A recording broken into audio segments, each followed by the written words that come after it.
This is the story of Jacob. The story continues with Joseph, 17 years old at the time, helping out his brothers in herding the flocks.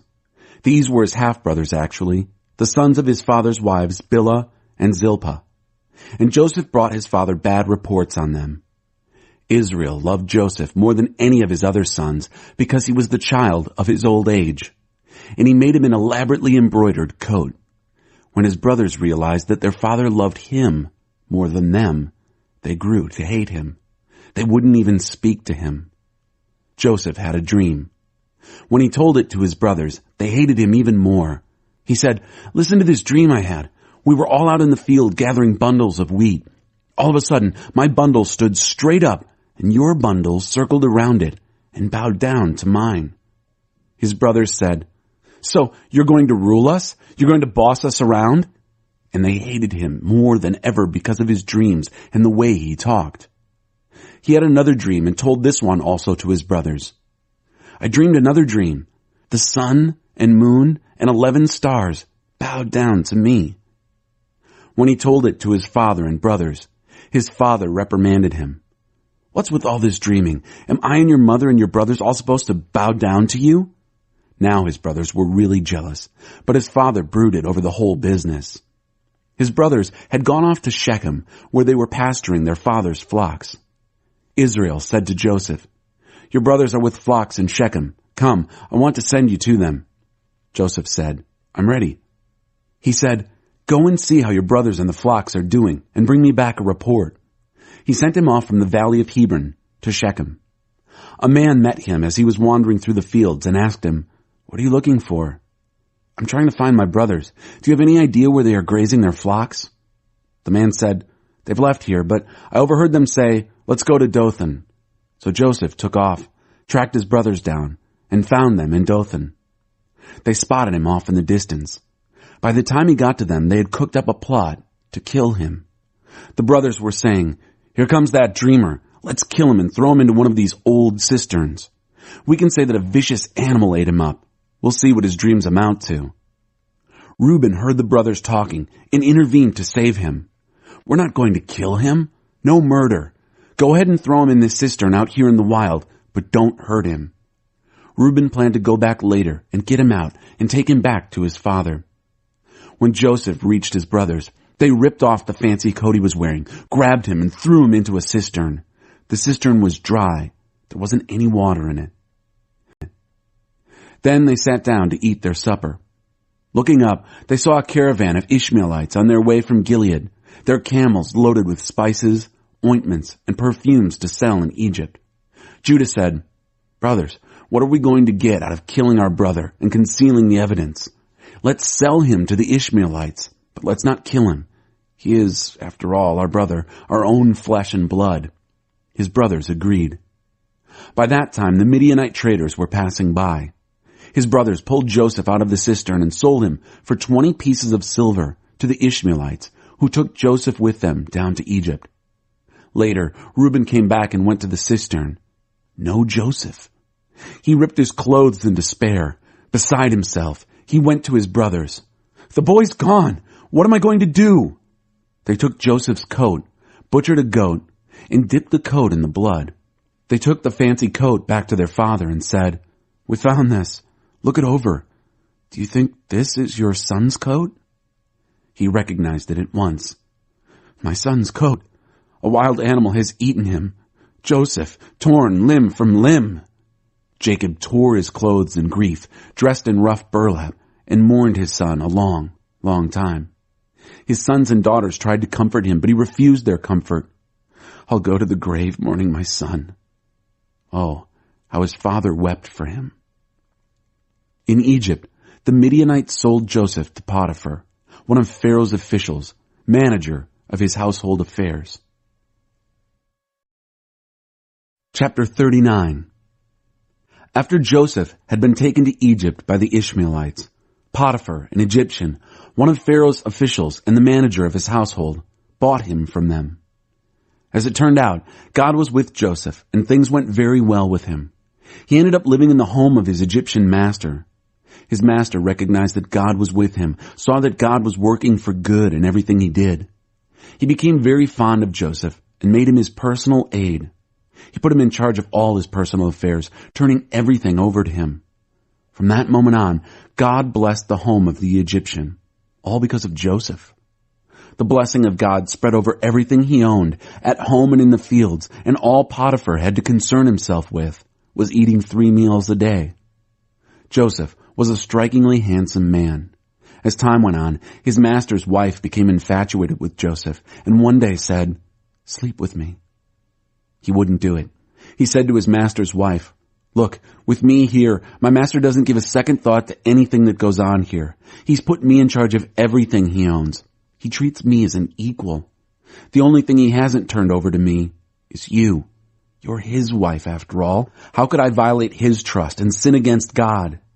She pestered him day after day after day, but he stood his ground. He refused to go to bed with her. On one of these days, he came to the house to do his work, and none of the household servants happened to be there. She grabbed him by his cloak, saying, "Sleep with me." He left his coat in her hand and ran out of the house. When she realized that he had left his coat in her hand and run outside, she called to her house servants, "Look, this Hebrew shows up, and before you know it, he's trying to seduce us. He tried to make love to me, but I yelled as loud as I could. With all my yelling and screaming, he left his coat beside me here and ran outside." She kept his coat right there until his master came home. She told him the same story. She said, "The Hebrew slave, the one you brought to us, came after me and tried to use me for his plaything. When I yelled and screamed, he left his coat with me and ran outside." When his master heard his wife's story, telling him, "These are the things your slave did to me," he was furious. Joseph's master took him and threw him into the jail where the king's prisoners were locked up. But there in jail, God was still with Joseph. He reached out in kindness to him. He put him on good terms with the head jailer. The head jailer put Joseph in charge of all the prisoners. He ended up managing the whole operation. The head jailer gave Joseph free rein, never even checked on him, because God was with him. Whatever he did, God made sure it worked out for the best. Chapter 40. As time went on, it happened that the cupbearer and the baker of the king of Egypt crossed their master, the king of Egypt. Pharaoh was furious with his 2 officials, the head cupbearer and the head baker, and put them in custody under the captain of the guard. It was the same jail where Joseph was held. The captain of the guard assigned Joseph to see to their needs. After they had been in custody for a while, the king's cupbearer and baker, while being held in the jail, both had a dream on the same night, each dream having its own meaning. When Joseph arrived in the morning, he noticed that they were feeling low. So he asked them, the 2 officials of Pharaoh who had been thrown into jail with him, "What's wrong? Why the long faces?" They said, "We dreamed dreams and there's no one to interpret them." Joseph said, "Don't interpretations come from God? Tell me the dreams." First, the head cupbearer told his dream to Joseph. "In my dream, there was a vine in front of me with 3 branches on it. It budded, blossomed, and the clusters ripened into grapes.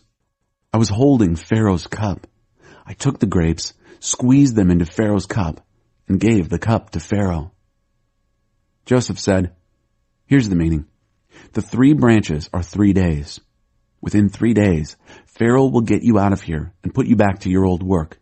You'll be giving Pharaoh his cup just as you used to do when you were his cupbearer. Only remember me when things are going well with you again. Tell Pharaoh about me and get me out of this place. I was kidnapped from the land of the Hebrews, and since I've been here, I've done nothing to deserve being put in this hole." When the head baker saw how well Joseph's interpretation turned out, he spoke up. "My dream went like this. I saw 3 wicker baskets on my head. The top basket had assorted pastries from the bakery, and birds were picking at them from the basket on my head." Joseph said, "This is the interpretation. The 3 baskets are 3 days. Within 3 days, Pharaoh will take off your head, impale you on a post, and the birds will pick your bones clean." And sure enough, on the 3rd day, it was Pharaoh's birthday, and he threw a feast for all his servants. He set the head cupbearer and the head baker in places of honor in the presence of all the guests. Then he restored the head cupbearer to his cupbearing post. He handed Pharaoh his cup just as before. And then he impaled the head baker on a post, following Joseph's interpretations exactly. But the head cupbearer never gave Joseph another thought. He forgot all about him.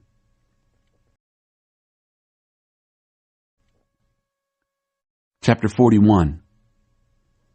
2 years passed, and Pharaoh had a dream. He was standing by the Nile River. 7 cows came up out of the Nile, all shimmering with health, and grazed on the marsh grass.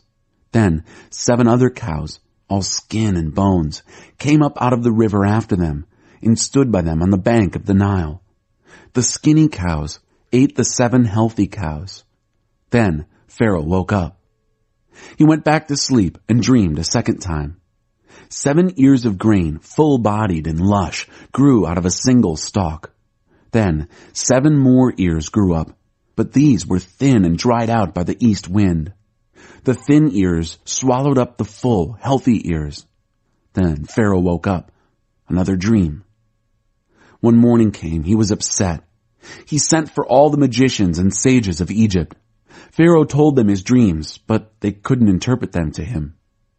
The head cupbearer then spoke up and said to Pharaoh, "I just now remembered something. I'm sorry. I should have told you this long ago. Once, when Pharaoh got angry with his servants, he locked me and the head baker in the house of the captain of the guard. We both had dreams on the same night, each dream with its own meaning.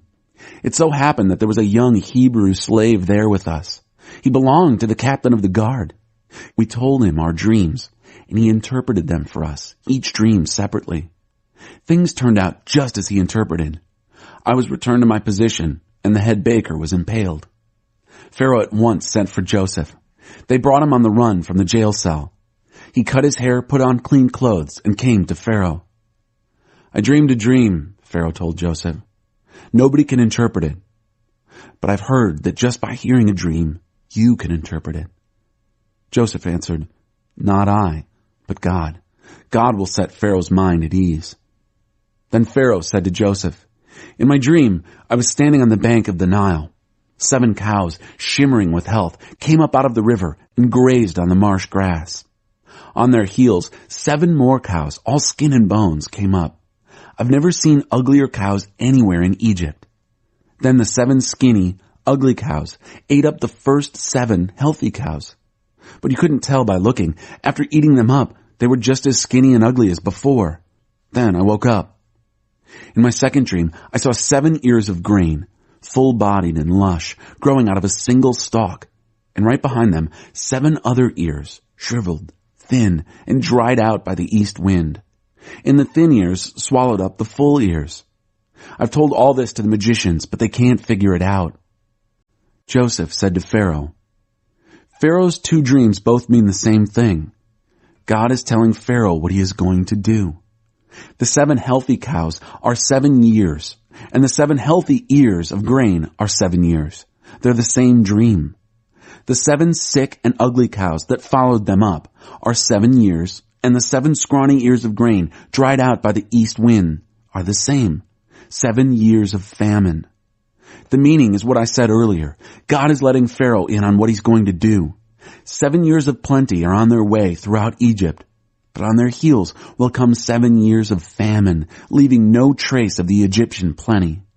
As the country is emptied by famine, there won't be even a scrap left of the previous plenty. The famine will be total. The fact that Pharaoh dreamed the same dream twice emphasizes God's determination to do this, and do it soon. So, Pharaoh needs to look for a wise and experienced man and put him in charge of the country. Then, Pharaoh needs to appoint managers throughout the country of Egypt to organize it during the years of plenty. Their job will be to collect all the food produced in the good years ahead and stockpile the grain under Pharaoh's authority, storing it in the towns for food. This grain will be held back to be used later during the 7 years of famine that are coming on Egypt. This way, the country won't be devastated by the famine." This seemed like a good idea to Pharaoh and his officials. Then Pharaoh said to his officials, "Isn't this the man we need? Are we going to find anyone else who has God's spirit in him like this?" So Pharaoh said to Joseph, "You're the man for us. God has given you the inside story. No one is as qualified as you in experience and wisdom.